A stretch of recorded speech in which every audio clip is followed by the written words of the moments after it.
All right. Welcome back. Yeah. This is the second installment of, what are we calling this thing? I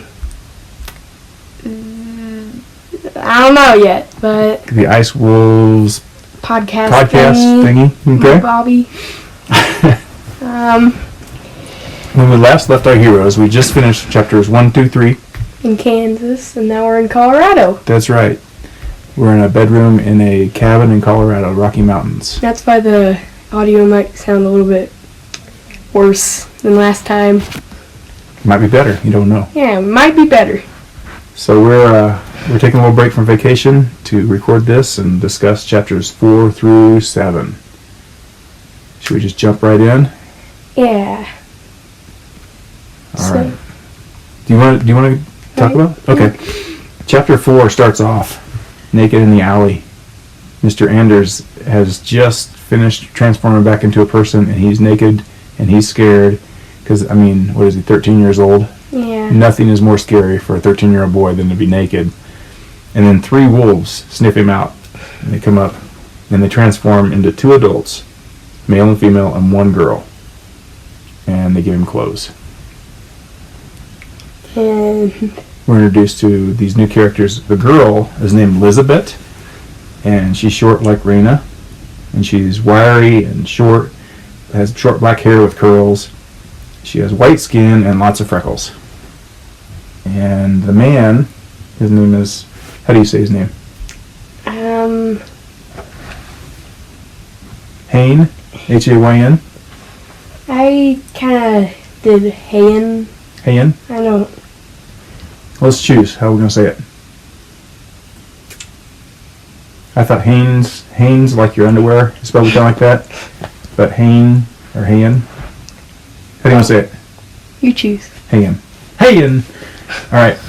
So he comes right up and says, "Hey, welcome to the pack, buddy. You're a wolf just like us, so you're one of us. We totally trust you. You're in."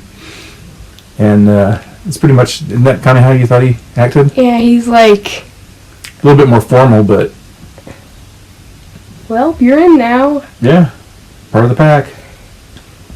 No going back. You have to be in here. And did we get the woman's name? I don't think we did. Did we? I don't remember. Yeah, they didn't talk much about her, but Yeah. she said, "Hey, check out this amulet. This amulet keeps your clothes from ripping off every time you transform. You're going to need one of these. Helps you control when you change, too, so you don't just change when you get upset or emotional, because that's what happens. Whenever they get too excited, they just change." So then, they tried to take him back to the place. That's right. They- When Anders calls him, his name's Han Meckinson, but Anders calls him Harrow Meckinson, and I think that means Mr. or Sir. I think that's a formal, what do they call it, when you're show of respect, formal salutation, which is the opposite of Dhamma, D-A-M-M-A, in this book. So just kind of a weird, fun little linguistics thing they added. And Anders points out that Elizabeth is the first student he's ever seen that wasn't in a group of 4 students. I don't know if that's important or not, but Yeah. she's a little different, and she seems nice. So go ahead, did they take him? So they take him to the Wolfguard place, and then, don't they go and get new Wolfguard clothes? They're on their way, but Anders spots that Jarrow kid, that dirty blonde guy, Oh yeah, dirty blonde guy. and he signals him with a fist and a thumb combination, which is, every street urchin knows, it's a call for help that you can't ignore. So then he causes a commotion, and they get away, and Jarrow dumps over a barrel of fish, which are smelly, so that helps cover the odor, I think. yeah, Covers trail. and then Anders ran away with him, passing him a warm cloak he got Yeah, as because payment. he's no longer naked. Each of the Wolfguard gave him some clothes, right? So then, Yeah. for payment, Anders gave the cloak to Jero. And that's the end of chapter 4. That was a quick one, but it was pretty cool. Mm-hmm. So chapter 5, Anders steals some boots, goes looking for Reyna at their prearranged meetups, because apparently they get into trouble a lot and they split up and then they meet back at these prearranged places, right? Yeah. So he goes to, like, I don't know how many they say, 12? Yeah. And then he finds, like, a drawing of soup. Yeah, it's like a smiley face with 3 wavy lines on it. And he goes, oh, that means soup. And he has this whole, one time he got sick and Reyna got him soup. Oh, yeah, they kind of, Yeah. it reminded him where to go. Yeah, and that told him where the shop they were meeting at. Okay. Oh, but that was the second night. Because he went back to their tavern, attic tavern, the first night. And Kess the cat didn't want anything to do with him because he now stinks like a wolf. Yeah. And the cat's like, nope. So he took off. So then they go to this Dama Sancho's shop. It's the best soup in town, right? Yeah. And Reyna's there. Just kind of sitting on the roof. Mm-hmm. And this rooftop meadow goes for an entire city block. So every city block is an entire meadow. I think that's pretty cool. So what did Reyna think about becoming a dragon? Was she as frightened as her brother was when he became a wolf? So she transformed, and then the spears that the ice wolves launched at her, she said turned into bruises, but nothing more. And then she enjoyed the feel of flying through the air. She thought it was awesome, didn't she? Yeah. And then she went to a farmhouse and, like, in the middle of nowhere and transformed naked. And she had to go get clothes.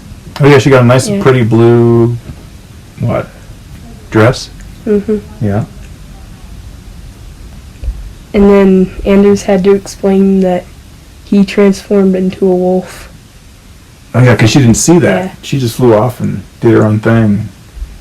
She was shocked, wasn't she? Yeah.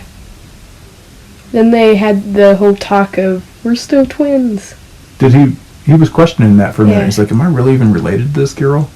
Mm-hmm. Because it's not supposed to happen like that. You're either a wolf or a dragon, right? Yeah. I don't know if it's important or not, but Reyna has a pair of hairpins with some runes on it that they think might have some magic to it. Yeah, because it didn't fall off when she transformed. Oh, that's right. It stayed with her. That's pretty much all that happened in chapter 5. Yeah. Any thoughts before we move on to chapter 6? Not really. Okay, let's blow through it. Alright, chapter 6. They look for rumors.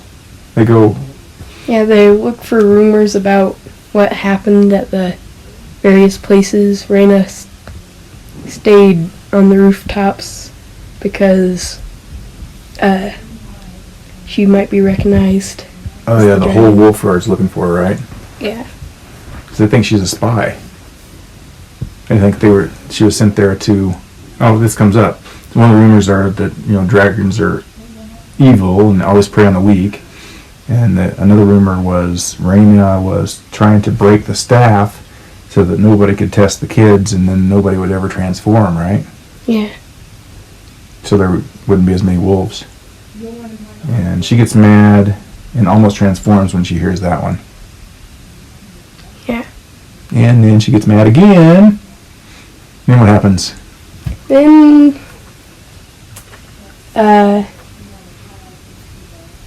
she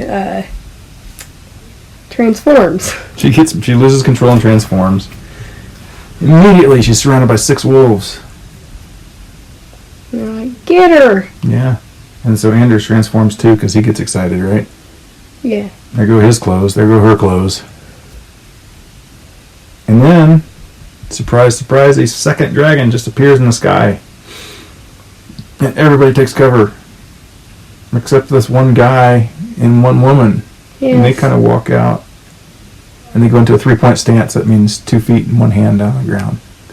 And then they turn into dragons and transform and take flight and help corral Reyna because the dragons are trying to catch her. Yeah. And she's trying to outrun them, but she is 15 feet long and they're all 30 feet long. Yeah. And so you've got 3 dragons surrounding the middle dragon. And they're just corralling her off to the mountains. Where Anders assumes that they're gonna eat her or something. You think? Like, they said like kidnap and torture. That's probably what he thinks. Yeah. What do you... That's what he thinks. Yeah. Well, we'll talk about this in a second. So then he, after that, Anders decides he needs more skills and knowledge to rescue his sister. So he should join the Ulfar Academy. So he says he needs to learn what they know about dragons, and 2, he needs to control how he transforms. Learns how to control that, because he can't be having to go steal new clothes twice a day. And that's chapter 6. And we're reading chapter 7 too, right? Yeah. Yeah. So in chapter 7, there are wolves coming back from scaring off the dragons like they thought they were. And then Anders gives himself away and He learns how to talk. He realizes they can communicate as wolves, right? yeah, Just by what? by twitching their ears and stuff. Yeah, body language and things like that. And what that make him realize?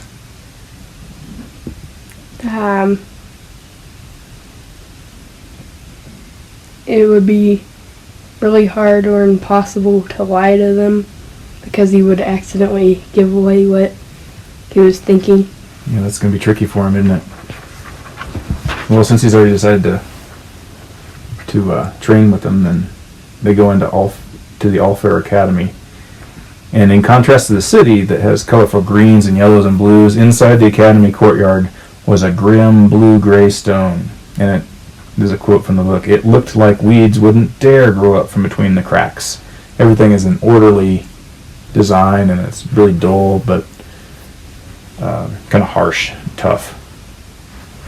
And then you find another artifact. There's this lady, Dama Lindahl, and she's folding shirts with a machine that automatically folds shirts. So there's artifacts all over the place in this book. And Hayne, the lead wolf that he ran into earlier, is actually one of the leaders. He didn't realize that. Yeah. And then he teaches him how to control his transformations. He talks about a sock analogy. Do you remember what that was? I just wrote in my notes about socks, but I couldn't really get it. Do you remember it? Like, it's kind of like inside out socks. One side of the sock is the wolf, the inside is the person or something. And so if he wants to transform, he has to act like he's changing his socks or something. I didn't quite get it. Did it make sense to you, or do you want to read that part?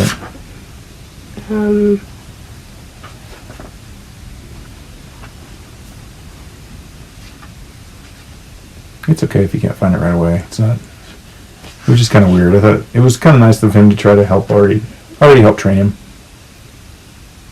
One thing that he ends up doing is in his conversation, he calls anyone who can't change shape, he calls them the humans, as if we're different than them. And then they go to the Friar Solf's office. And Big leader. Yeah, she's the main leader that had the staff and was transforming the kids, And as soon as they get there, Hyan says good luck and leaves them to enter. Anders goes in and he's honest with her. He tells her his real name, which is like breaking rule number 1 is Yeah. Urchin. Urchin, yeah. And she says, "You need to call me Sigrid."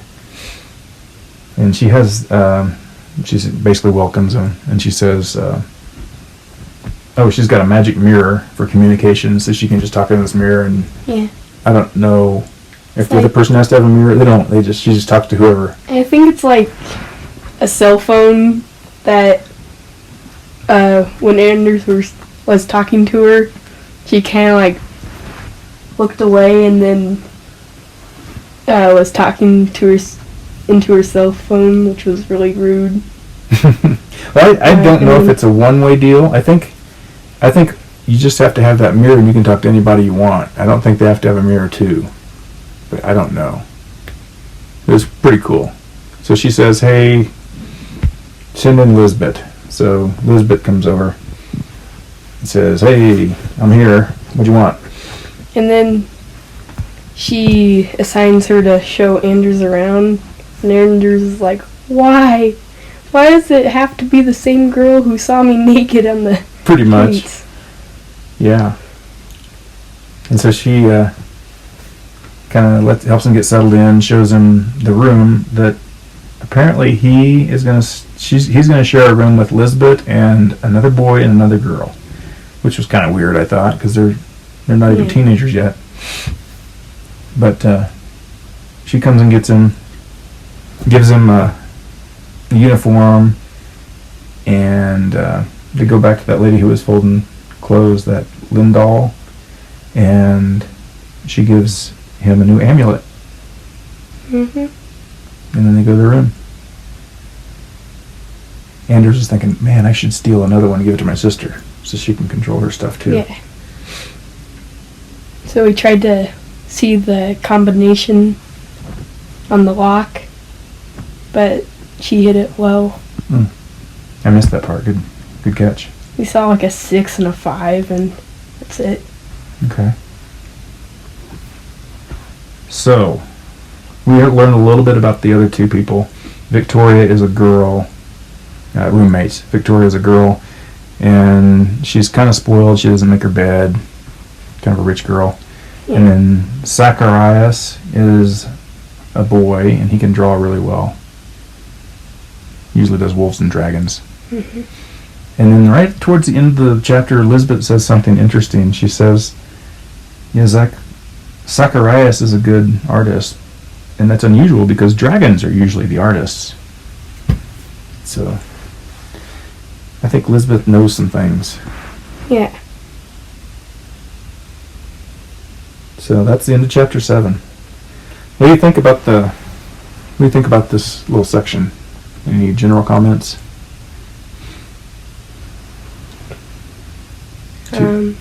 Right. Not really. Okay. Well, what do you think about the new minor characters and? How do you know they're minor? Well, we don't. The new characters. Well, the protagonist is right now it's Anders, and Raina was, and she probably is. Might have two protagonists. Can you do that? Yeah. Okay. And then, what do you think of? Let's see, Hayden. Do you think Hayden's a guy that we can trust? Is he a good guy? Maybe. What about Sigrid? Think we can trust her? I don't know. She seems pretty like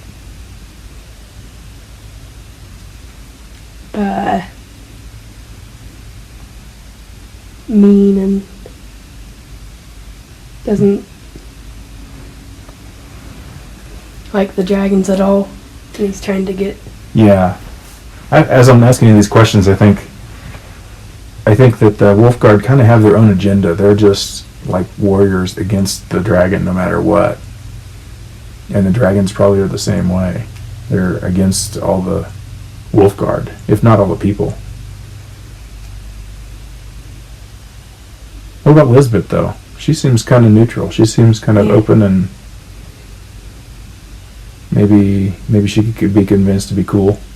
yeah. Because right now, Raina and Anders are kind of in between the two warring parties. You know, dragons in the Wolf Guard.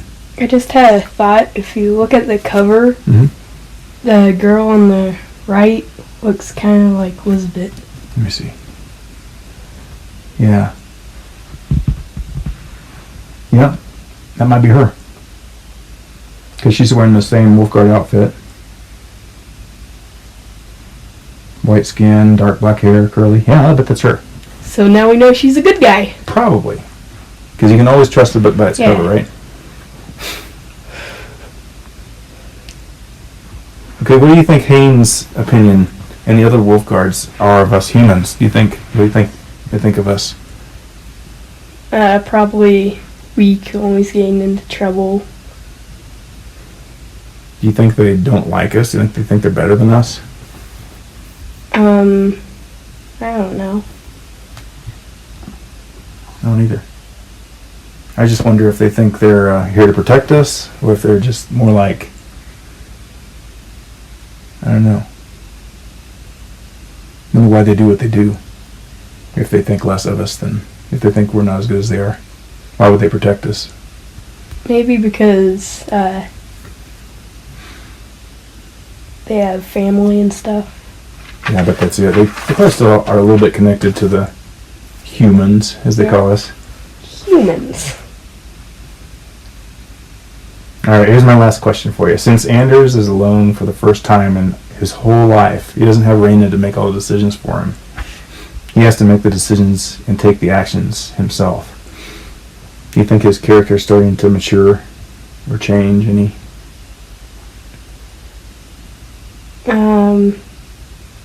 Maybe. That's all you got? Maybe. That's all I got. So far, you got any examples? I mean, he's... Oh wow, look at the time. We have to go. No, I think he's not taking the back seat anymore. Remember, he just used to let her drive, and he'd say, you missed a turn. And she'd keep going. Yeah. Now the pressure of taking care of himself's on him. We'll have to watch that throughout the rest of the book, huh? Yeah. Okay. I think that's good. I think you're right. Look at the time. Mhm. This one was a lot quicker than the other one because we didn't have to introduce all the characters and all that stuff. So we hope... any final thoughts at all? Elizabeth is probably the one of the good guys. Yeah, maybe there's 3 good guys now. Yeah. Hope so. Well, join us next time for chapters, what are we doing, 8, 9, 10, and 11, I believe. Yeah. 8 through 11. So we'll get to reading, and then you get to reading, and then we'll all meet back here and listen to episode number 3. Thanks for listening.